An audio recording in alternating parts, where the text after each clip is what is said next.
Hi, hello.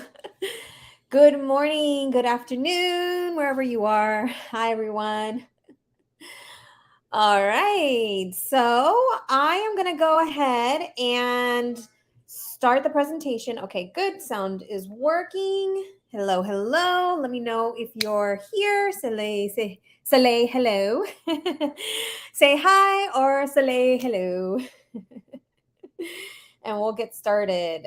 This is a good one because we've got a captured escaped inmate. So, yay! For those of you who aren't aware, this is Michael Burham, who escaped from a Pennsylvania jail. And I had been earlier on, I had been calling it a prison, but it was jail. He had been allegedly killed a woman in Southwest New York, uh, kidnapped an elderly couple, took them down to the Carolinas where he let them go. And he also escaped from there, and they actually were able to find them. They had some trained dogs who found him in the Carolinas. So that was amazing. Apparently, they were bloodhounds, which are really, really great with scent. And then he got into jail. He was awaiting trial, and he escaped partially by getting on a roof, climbing on top of equipment because they have like exercise time. He got on the roof. He made himself a rope with blankets and was able to get down onto the ground and took advantage of some shoddy security in this jail. And of course, that's a whole other issue. I'm sure that they're going to really update their security there. So he was missing for about 2 weeks, and they found him on Saturday. And I'm going to share some clips now and allow you guys to meet. I'm not interviewing him. I haven't asked. Maybe I'll ask and do an interview with Tucker. But Tucker, the dog, was the person, or the dog he discovered somebody in their backyard in the property in Pennsylvania. And he was the one who alerted his parents, a couple, and they found him. And so I'm going to go ahead, and if you're here, say hello. I see a few people coming and joining in the comments, and let me know where you're at. And if you know anything about this case, let me know that as well. I'm going to go ahead and share. Let me make sure my volume's up. Okay. I'm going to go ahead and share a few. Actually, let's start with the press conference. It's short. I don't like long press conferences. This is short, and I'm just going to give a little context of what happened. So we'll start there. Let me go ahead and share that. Special report.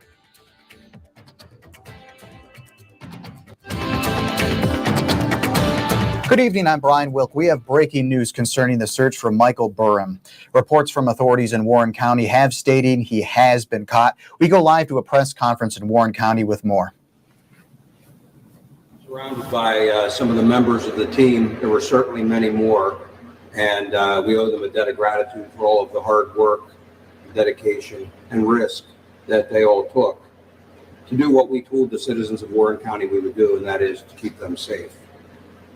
So at 3:57 this afternoon, our tip line received a call from some residents on Jackson Run Road in Conewango Township, Warren County, about a suspicious individual. We mobilized resources that I told you we have done many times, including a significant number of personnel on the ground, aviation assets, canines, and formed a very large perimeter around that area. By 5:50, Burham was in custody. He had been tracked through the woods. As he approached, well, I'm going to look at the name of the road here, Logan Road, he encountered perimeter troopers there, attempted to prone out and hide, and was approached from behind by members of the Marshals, the Border Patrol, and Pennsylvania State Police CERT. He was taken into custody and is currently at the Pennsylvania State Police Warren Station where he will be processed. And as I've told you, determination will be made where he will ultimately be housed following his arraignment. It will not be in the Warren County. By the way, he does mention the dog, which is another reason why I wanted to share this press conference. Facility. We are still determining where he will go, but that will be taken care of here shortly. I want to thank the residents of Warren County and the surrounding area for their patience through all of this. I know it was challenging for them. I know they were nervous. I know they were scared. But they remained gracious to all of our people, and were very, very helpful to all of us. So I truly appreciate that. There is something else that I want to do here, so this is a good story to be able to tell you about tonight. I mean, we ended this without anyone else getting hurt. But I also wanted to tell you an interesting story. So as part of our Pennsylvania Police CERT team, one of our members is celebrating his 25th anniversary with the department. He came in this morning and told me that, sir, it's my last day with the department and with CERT. We got to get him today. We chuckled about it, made sure everybody knew.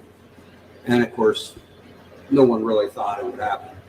He might be the guy you want to talk to about lottery numbers or anything else, because I think he's one of the luckiest people around. Where did I lose him here? Corporal Brian King. I want to tell you a little more to the story about this hero. He was one of the guys that was out here. He's been helping throughout this whole process, trying to make sure we could safely capture Burham. A number of years ago, Brian was seriously wounded on a barricaded gunman call down in Westmoreland County. Lost the vision in one of his eyes as a result of taking a gunshot in the face. He came back from that, not only as a full-duty trooper, but as a full-duty member of our Special Emergency Response Team. Has been an active duty member ever since, and I'm proud to call him my friend. I'm going to miss him here with the department, but I think it was meant to be that you were back here today and here to participate in this capture. I want to recognize Brian.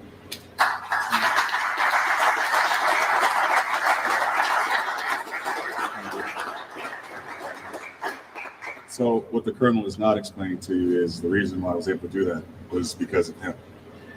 He's humble. He won't admit that, but that's the reason. So I want to recognize him.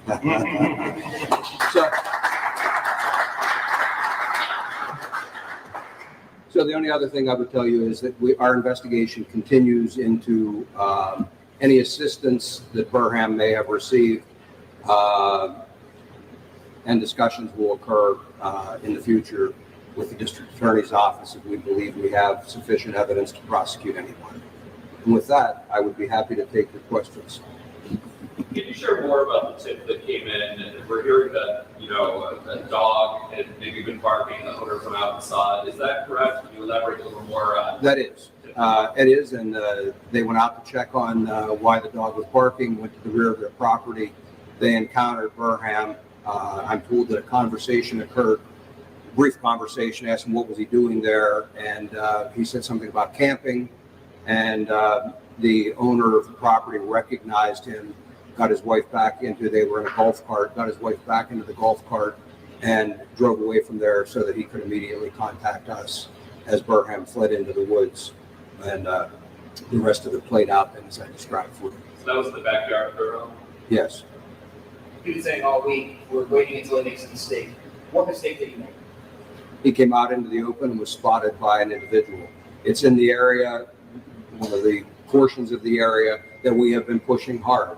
And as I said to you, that's been our strategy all along, is to push him hard, to have him make a mistake. He finally did. It was spotted. You all had a hand in that by getting the word out and making sure that people knew what he looked like, who he was, and that they needed to call us right away. And they did exactly what we asked and what you asked of them. And so he's in custody. What was his physical condition when you found him? He's been on the run for over a week now. Looks tired and worn out, as we thought that he might.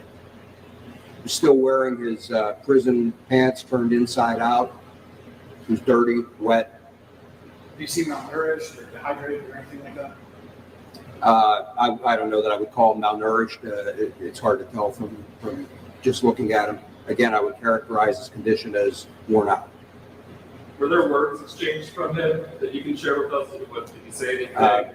We're not going to discuss what was said there. Again, he's being taken back to the station.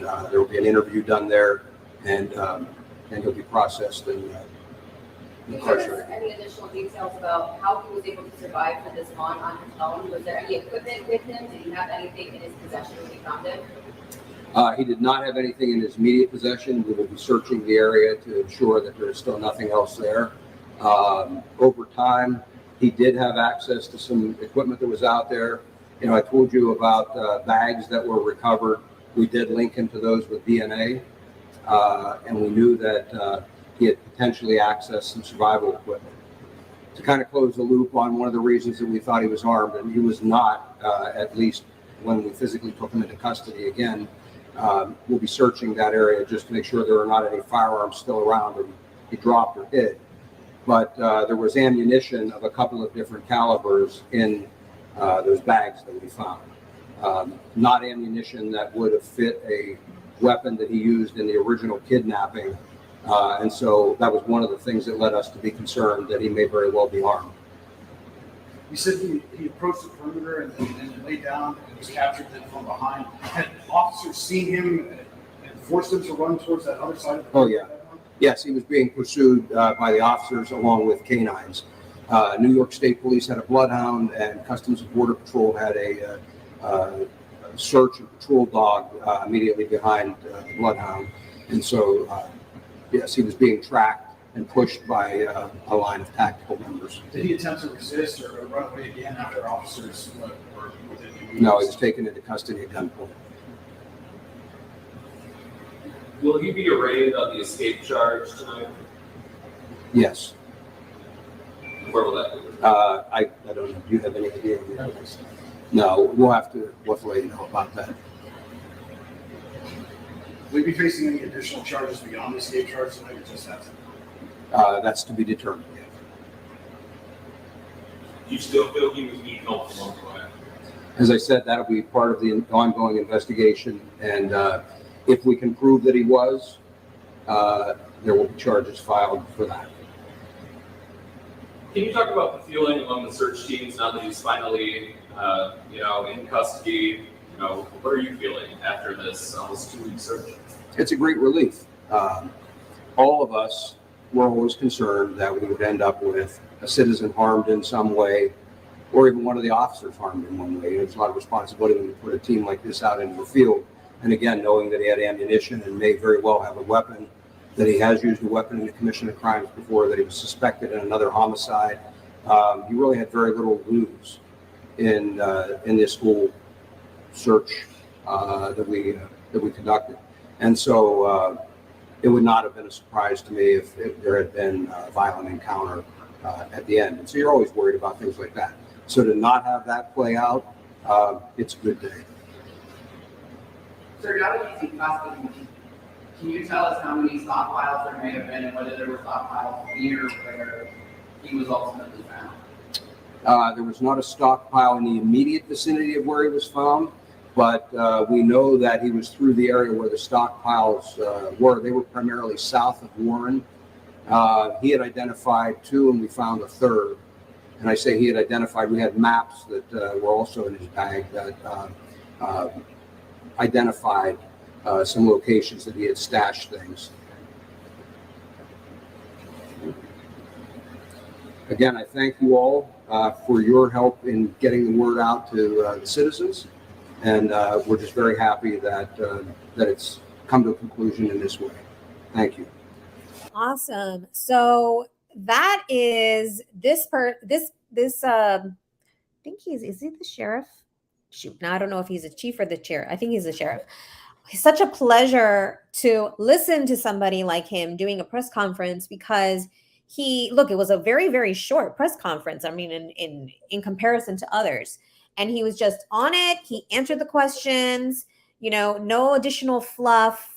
And, we've covered other press conferences recently where things are, not as transparent, and also like what he said what he couldn't say in a really professional way. So it was a great, just all the information that you need, and he answered the questions. So I think that was awesome. Yay. So, and he mentioned the dog. So right on target, we're going to talk about the dog, Tucker. If you don't know about me, I love talking about dogs, and I have a whole playlist, and I'll add it in the comments later. I have a whole playlist about true crime with dogs.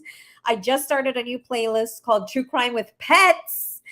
And that one is there's gonna be some, like, let's say less than the True Crime with Dogs is more of a heartwarming one. The True Crime with Pets might include how pets, even sadly pets who died, helped solve crimes. So that's going to be something kind of interesting as well. But ultimately, it's the trusty friends, the trusty companions that helped to either solve crime, or the one I covered the other day was about a parrot who sounds like a woman screaming, and it ended up being kind of like a false alarm. But anyway, I'll put that playlist in the comments if you want to watch that. All right, so let's talk more about Tucker. This excites me. You see, as I get giddy talking about dogs, I can't help it. And I'm puppy sitting another dog. So I've got 2 dogs with me at the moment. Okay, so let's watch. It's an article, and it also has a little video. So this was WIVB Channel 4. They said the meet the couple and their dog who found Michael Burham. One Pennsylvania couple and their dog came face to face, turn this part off, with suspected killer Michael Burham right before his capture on Saturday. Oops. Ron and Cindy Eklund were sitting on their patio around 4 p.m. when the chocolate lab Tucker ran down the creek that runs along the backyard. The dog was barking and wouldn't come back from the creek. The pair then spotted a man sitting along a creek who they thought was a fisherman. Ron and Cindy got in their golf cart and headed to the creek to see who was on their property. That person turned out to be Burham. The couple, who said they were terrified, briefly spoke with Burham before taking off for their house and dialing 911. Burham claimed he was camping, but they recognized him from photos. Their call was a tip that led to his capture. She said to me, "It was a joke when I first headed down." She says, "Do you want a gun?" I said, "No, I don't need a gun. He's long gone. It's a fisherman," Ron Eklund said. We go down there and this gentleman stands up and I said, "What are you doing down here or down there?" And he says, "I'm camping." No, it was Michael Burham. We were very adamant when we were calling 911 that no, you need to be here, Cindy Eklund said. And this is her. Let me take that out. This is the couple, and this is Tucker. This is Tucker, who was like, I'm not letting anyone get away with being on my property, right? What's the phrase? It's like, F around and find out, right? He's like, I'm not letting you F around. Ron and Cindy said Burham had a backpack with him and started to walk down the creek and back into the woods, where he was captured by police less than 2 hours later. They said the real hero is Tucker, who has a big steak dinner in his future. So there is let me see if I can, let's see if this is going to play here. And if the report comes up, I will show it to you. But of course, there's an ad. But yeah, I love anytime. I mean, honestly, what caught my attention the first time, oh no, that was just an ad. What caught my attention on this story the first time was the fact that he might have killed a dog, which I haven't gotten confirmation on that. I'm trying to find if there's any confirmation that the break-in at another couple's house, whether that break-in and the dog getting hit by a car, whether that was related to Michael Burham breaking in. And I haven't been able to find that yet. Okay, well, I don't see the report, so maybe it's not here. Okay, well, that gave you the gist of that part. And let me share this part here. Spectrum News. Here's another report.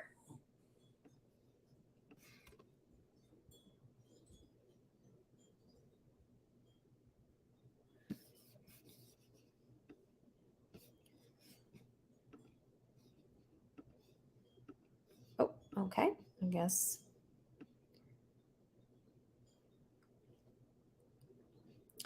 Here's Tucker again. Barking dog discovers escaped. Oops. Barking dog escaped. Sorry. Barking dog discovers escaped prisoner Michael Burham, leading to his capture. A tip from Warren County, Pennsylvania residents helped lead to the capture of Michael Burham after nearly a 2-week manhunt after his escape from a northwestern Pennsylvania jail on July 6. The couple and their 6-year-old chocolate Labrador that say they assisted in the search for the missing fugitive now share their story. It was just like any other afternoon for Pennsylvania couple Ron and Cindy Eklund. And so this is just, it's the same, they're interviewing them, but it's just kind of a slightly different account. It says, we were sitting on the patio talking. We were actually talking about Michael Burham because they were looking down on Water Street for him at that moment. And Ron wanted to go down and take chairs down and watch. I'm not sure why you would want to watch that, because that could be very dangerous, but okay, that was kind of interesting. Well, we got something better. The couple says they were sitting on their patio around 4 p.m. when they began to hear their dog Tucker barking in the backyard. Tucker took off down to the backyard, barking like a crazy dog, Cindy said. I mean, don't get me wrong, he barks a lot. He does. But this was out of the ordinary. And there were fishermen in the creek back there. Both Ron and Cindy say they took off in their golf cart to investigate and came face to face with escaped prisoner Michael Burham on their property. He just stood up and Ron was on the golf cart and he said, "What are you up to?" Cindy said. And he said, "I'm camping." And he immediately started to put on his backpack. Ron said, "Get in the car, honey." And before we even got out of the woods, really, we had 911 on the phone. And I explained to them that they needed to be here because he was here. Recognizing Burham from the pictures they saw throughout the media, Ron says the tattoo on his arm is what he recognized first. Awesome. This is why the police love to share distinguishing features, like if they have tattoos, if they have certain piercings, if they've got certain other features that they have that could distinguish them or stand out. They said that he might be armed, but they said he's armed, Ron said, and, possibly dangerous. So yeah, he stands up. Does he have a gun? I don't know. Ron says they did not fear Burham's whereabouts until they encountered him in their own backyard. The tip made the couple led to Burham's arrest just nearly 2 hours later. Burham currently awaits his arraignment based on his escape charge. Investigations still continue on additional charges and whether he had an accomplice along the way. We're just really thankful that we were able to help, Cindy said. And like I said, we didn't do anything that I don't feel most people would have done once we cited him. So here's some video. Oh, that's really loud. So there's Tucker. Adorable. Oh.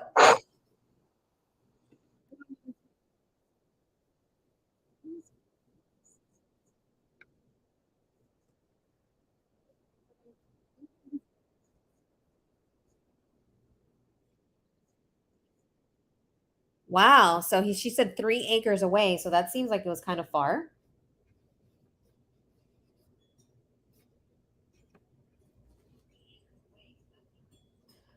Oh, you know what? You're not able to see that. Just realized that. Okay. Let me share this tab. There we go. Let's see if that worked.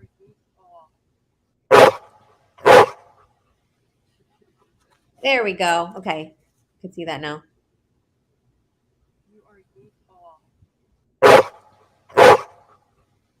Furry friend, 6-year-old Tucker, barking at the fugitive Michael Burham on the property, alerting his owners just about 3 acres away. And none of this would have been possible without the help of their fearless furry friend. And there's Michael Burham. And there's Tucker. And that was the reporter Adriana Lowe. It says, meet the dog who discovered an unwanted guest behind the home of Pennsylvania couple Ron and Cindy Eklund. After the couple heard barking in their backyard, they had discovered the escaped prisoner Michael Burham in their backyard. Awesome.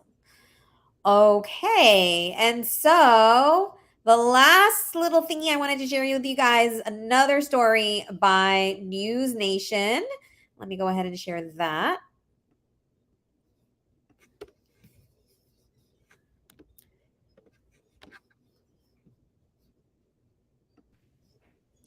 Finn is live in Pennsylvania tonight with what we've learned about the suspect's capture and the tip that sent him back to jail.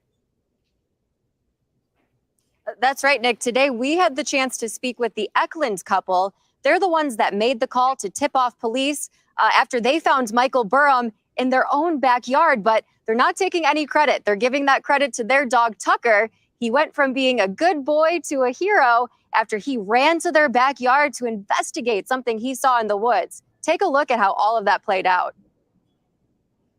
Big throw this time. Ready? It was here at the Eklund residence on Jackson Run Road where escaped inmate Michael Burham was spotted and later captured by police. So we want to introduce you guys to Tucker. He was the hero of this investigation. His barking and running down to the creek is what notified the Eklunds that they had to go investigate. And that's when they found Michael Burham right in their backyard. Tucker's unusual behavior prompted Ron and Cindy Eklund to take a look at who was lurking in the woods behind their home. Well, he took off running for the creek. Okay. Tucker did, barking. And I tried to call him back, and he wouldn't come. Usually he'll come back when I call him. That's when they came face to face with Burham, shirtless and dirty from spending 9 days on the... Actually, this is why I love, I actually just found this report like in the last hour. I'm so glad that I showed this because, you know, we hear all of these different reports and it's hard to picture.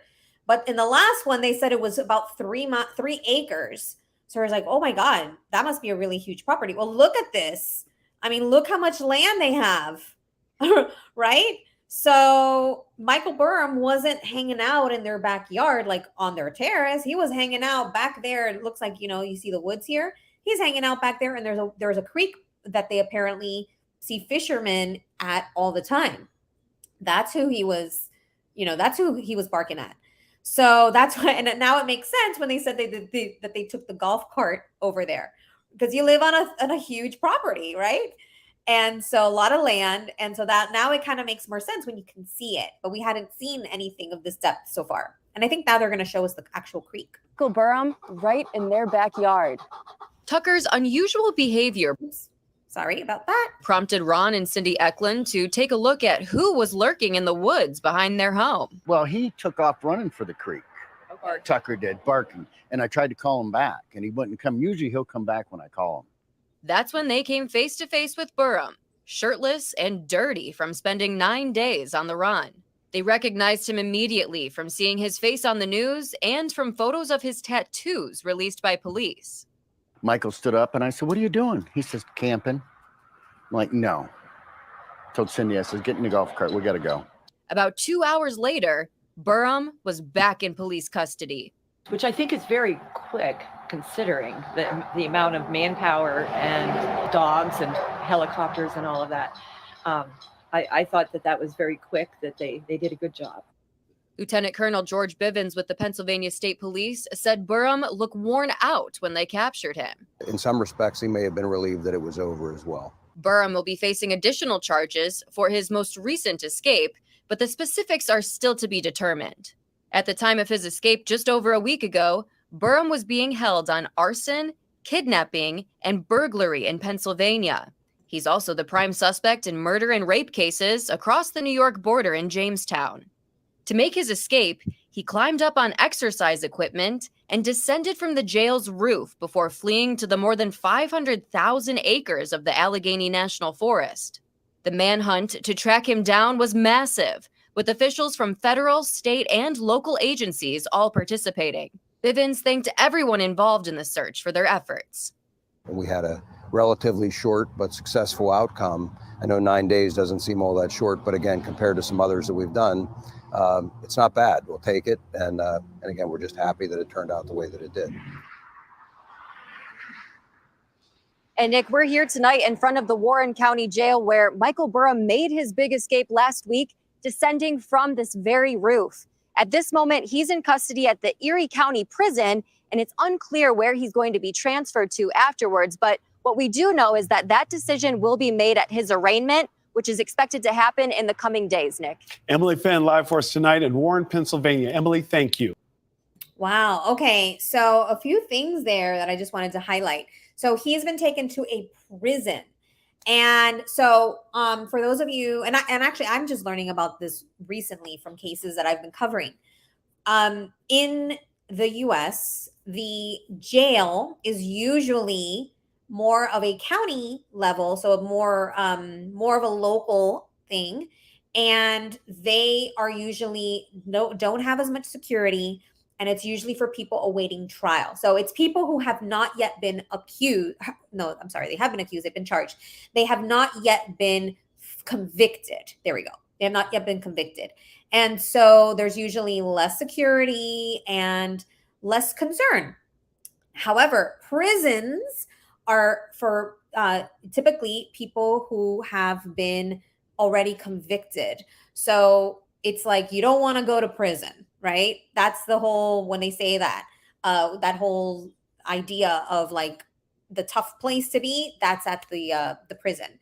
And so there's this idea that he probably should have been in a prison, not a jail, because of the nature of his charges: kidnapping, rape, murder. I mean, he's actually been suspected of murder. He doesn't have any charges of that yet. He's a prime suspect, but not charged yet. And so that's why it's important to kind of see the distinction there. And so earlier in one of my videos about a week ago, I mentioned he escaped from prison, and somebody corrected me like, no, it wasn't prison, it was jail. I was like, oh, right, I have to make that distinction because the jail was less secure, unfortunately. So that's why things like this unfortunately have to happen, but also it puts a spotlight on where there are deficiencies, where they can, where they need to step up. So that prison now needs to step up and fix that, because other people are going to be like, okay, well, I could go to this jail and just escape if I wanted to, right? So that's one thing. The other thing I wanted to mention is that just how important it is to raise awareness for these types of cases, right? I happen to have friends who live in the area of Western New York, close to the border of where this was, and also live close to a lake, a big lake. And so, it was a concern to me. I mentioned it to them, and, I can't fly over there and protect them, but I can at least tell them, I can at least raise awareness. So whenever this types of thing happens, especially somebody who's escaped, you can go so far very quickly.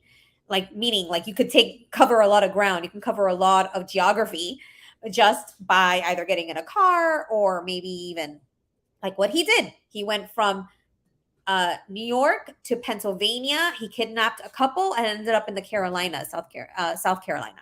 So he covered a lot of ground in very quickly, right? So with that, I'm so happy that he was captured, that the hero of the day was Tucker, the dog. Everything turned out, well. He didn't hurt anybody. At least there are no reports of that. There may have been some accomplices, and that's part of the investigation. So we'll see if there's any other breaking news on this. I'll give you an update on that. But for now, all of this, let's take this as a win, right? Like, he was captured. So far, no other casualties known, and hopefully he gets to be held accountable for his crimes if he's found guilty. Well, at the very least, we know he did escape. So that's one thing that's for sure. He'll definitely get charges on that. All right. Well, if you're watching this either live or on the replay, I'd appreciate if you hit the thumbs up. It'll help me and get this video out to more people, as well as just raising more awareness about this case and other true crime cases. And if you haven't yet subscribed to my channel, let's be the empowering voices for those who are missing, survivors, and others who need our support, need us to be the voice for them. And with that, I'd appreciate if you stay safe, stay thriving, and keep it empowering, and always follow your intuition. I think it's so important. Trust your gut. And I think that's a big message I like to impart with everybody is always trust your gut, follow your intuition. All right, everyone, have a wonderful day, and I'll talk to you soon. Bye for now.